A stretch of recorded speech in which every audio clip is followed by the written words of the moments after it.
People always told me you're gonna be something, you're gonna be somebody, and that's the kind of mentality that I had growing up. The fast life that I wanted to live, the promiscuity and wanting to go partying and drinking. I have core memories with alcohol that were good. I was raised in Liberia, and a part of just West African culture is this idea of if you're not a doctor or if you're not a lawyer, then essentially maybe you're not as successful. I always felt like I needed to be at least one of those things to make my parents proud. So when I got into college, I started off as pre-med. So I was like, well, this is not really what I want to do. And I switched to art. It was my first year in college.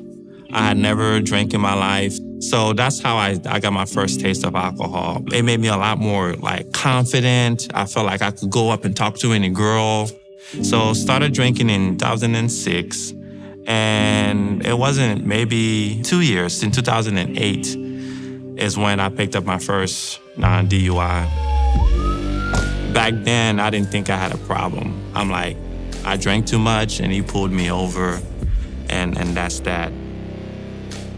I graduated college and then I'm driving in Louisville one day and I see this billboard up there and it said AMTC, Actors, Models, and Talents for Christ. I auditioned for all these different agents and I got an offer as an actor in LA. Say I had a commercial. When those moments happened, I would try to super promote them because then it would give me this feeling of okay, I'm finally being something, I'm doing something, I am validating my existence.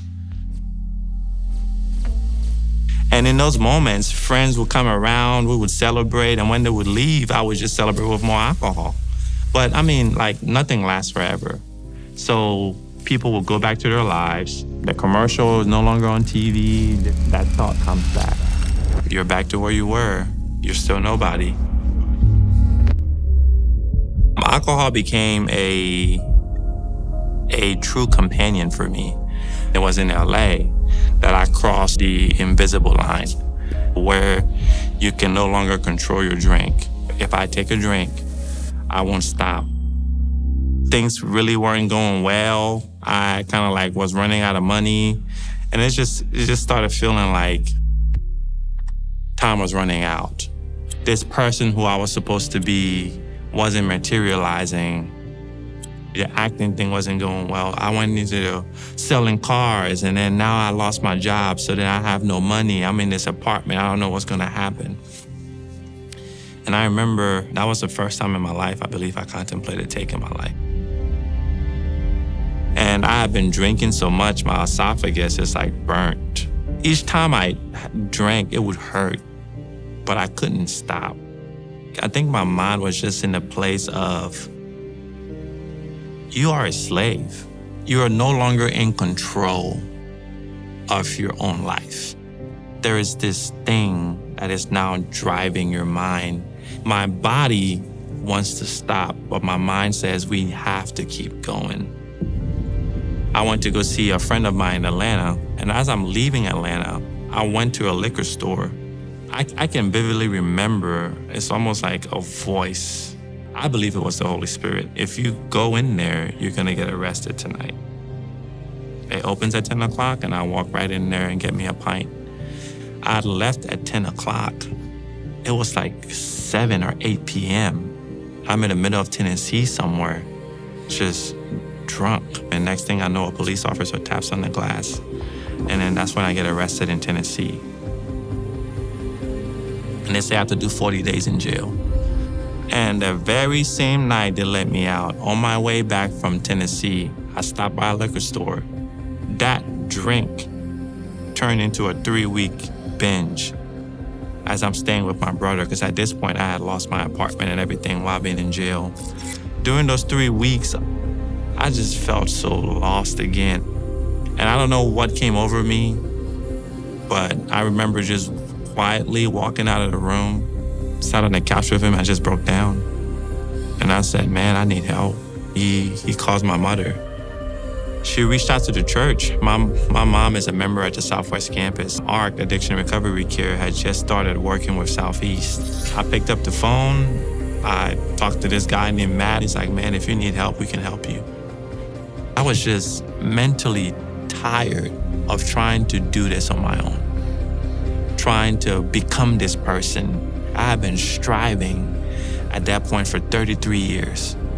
I don't know what God has, but you know what? Let's give it a shot. And that was the first time in my life where I think I surrendered my thoughts and my feelings and my will over to God and say, just do what you want to do.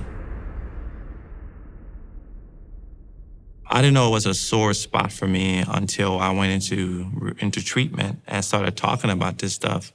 When I was in college, I was a junior at the time, and she was a freshman. You know, we were both Christians, but the truth is, I don't think we're really living according to God's design. And she went and took the test, and yes, it turns out she was pregnant. We ended up making a decision to just terminate the pregnancy. And I can still remember I was really torn about that decision because a part of me was like, man, well, maybe we can kind of figure this out. I had buried that for a long time. And what I realized happened was that usually around the anniversary of that, I would always relapse. I didn't know until my clinician pointed that out. A part of me just always wonders, like, you know, like, what would that person be like today? Maybe I wouldn't have become like an alcoholic. Like, what would their personality be like? If it was a boy, would he look like me? Or a girl, would she be a daddy's girl? And I'm never gonna get that answer.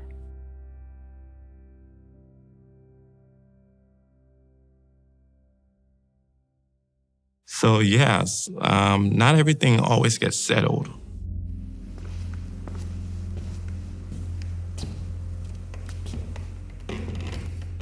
You never get to this place to where you say, I'm healed.